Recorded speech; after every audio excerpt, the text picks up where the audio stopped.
What a great reminiscence. Thank you, Trevor.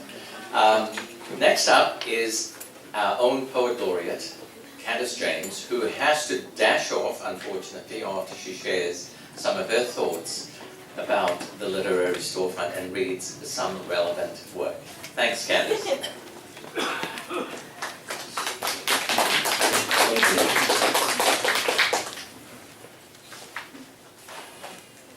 I have a funky I know.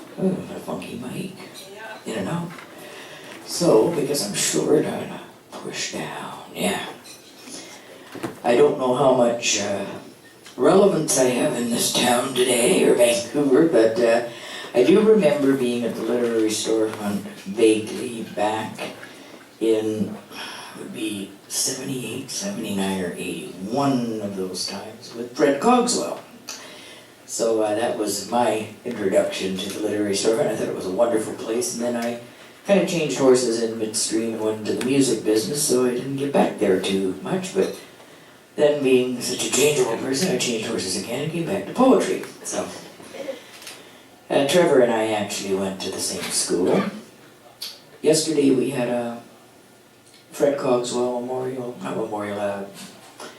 Excellence in Poetry Award, and we had his daughter there, which was very nice. And because Fred spent a lot of time at the storefront, I wanted to read a poem by Fred.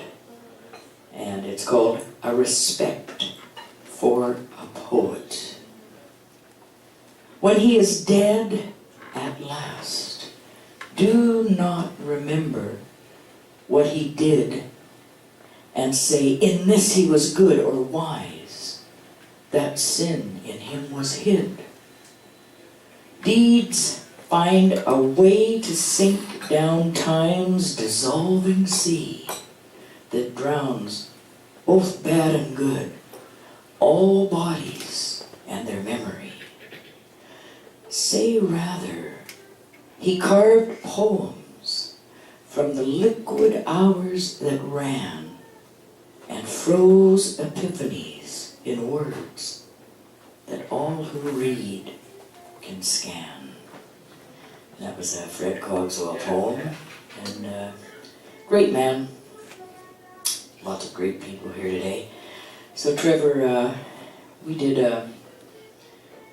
I guess it was about 4 years ago up at the New West Public Library, we did National Poetry Month event together, and Trevor was looking through one of my books on the side panel, and he called me over and he said, "Boy, that's a great line." He said, "I really liked that line. It was a commissioned poem I'd done for Armistice Day in New West, and there was one line in it, and he said, that line, and it was those architects of liberty.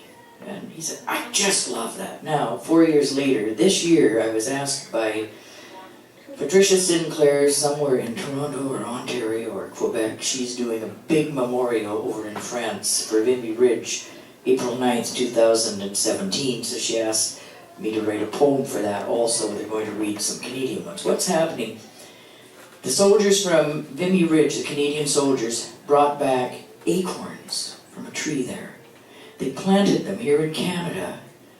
The oak tree grew. There's acorns for that. They're taking them back and planting them at Vimy Ridge in the 100-year ceremony. So it's going to be quite wonderful, quite beautiful. And a lot of Canadian soldiers really were the reason that ridge was taken. I mean, we were very, very, very aggressive in fighting the bad guys. A lot of people lost their lives. So anyway, thank you, Trevor, for that, or I wouldn't have actually put as much connotation on those lines, but everything you say sticks in my head and resonates, because you're so important, Trevor. And Mona Furtig did a wonderful thing starting the literary storefront. I mean, would we even be together today here, the people that are here, without her doing that? Probably not. So she's a catalyst for the arts. I am not going to take up too much time, but Trevor asked me to do a couple of my own poems, so I'll speed through them, stall on the words you should listen to. A couple of my favorites. First one is about arts through the ages. It's called Tumbling Down. Shakespeare said it with pen and ink and inspiration's golden link. And the words came tumbling down in sonnets and plays, prose and verse, theaters and traveling minstrel shows. His passion still rages and spills from the pages onto the glitter of sound sets and stages. Tumbling down still, tumbling down. Mozart said it in notes and keys, in compositions and symphonies, and the music came tumbling down, illuminating the darkness undressing, saints, sinners, and lovers confessing the agonies and ecstasies and serenades and rhapsodies. Tumbling down still, tumbling down. Michelangelo said it with paints and brush, guided by an angel's touch. And the colors came tumbling down onto the Sistine Chapel's ceiling.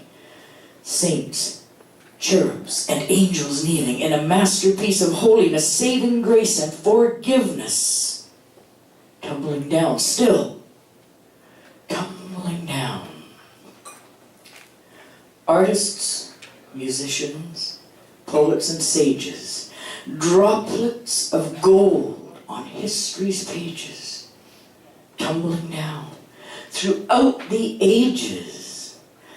Their world of beauty surrounds us still.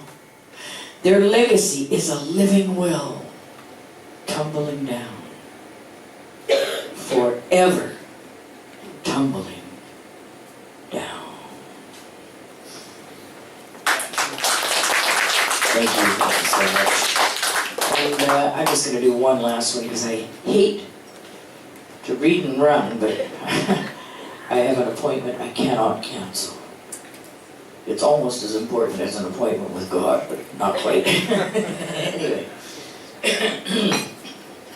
this one has been my signature poem for a long time, one of my favorites.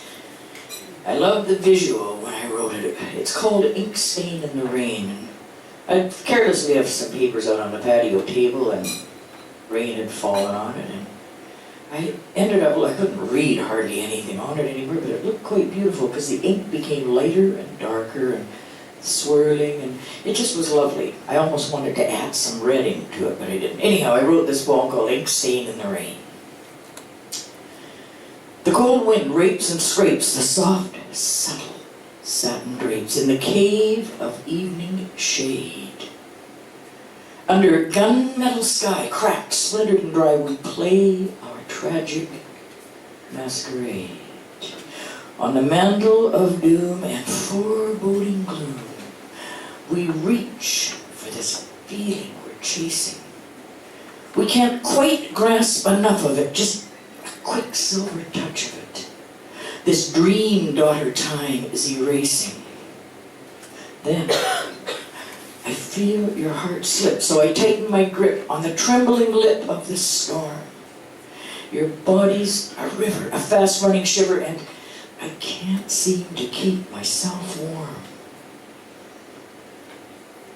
Engulfed by the ocean and fading emotion, you let go of my hand.